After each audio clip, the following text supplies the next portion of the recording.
Professional doctorate. So, ano daw itong professional doctorate? Importanteng malaman natin to. Alam natin kung tayo nag-aral ng education, yung doctorate degree ang pinakamataas na level ng education. The highest level of education na pwedeng marating ng isang tao.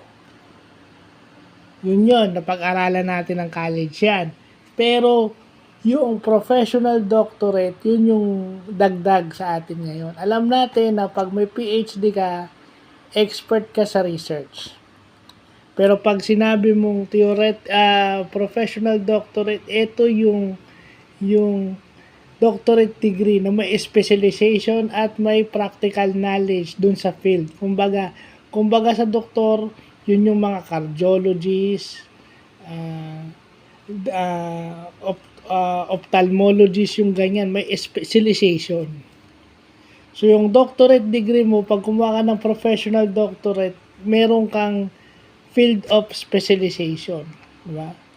Doctor of Information Technology, specialized ka sa IT, sa Doctor of Education, specialize mo education sa teaching profession. So yung mga ganyan. So importanteng malaman natin yan. And then yung doctorate pala, yung Latin word nun, o yung Latin etymology nun is teacher. Or in Japanese, sensei. So, yun yung importanteng nalalaman natin. May mga ganyan pala.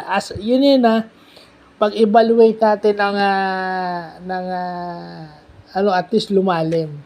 HR matter to, management matter. Sa HR to.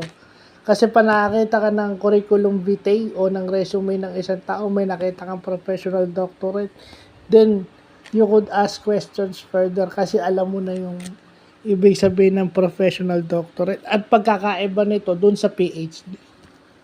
PhD theoretical research yan. Pero ito may hindi lang theoretical, meron tong practical. Yun ang ibig sabihin nun.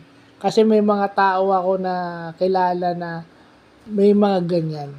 So, yun lang pa.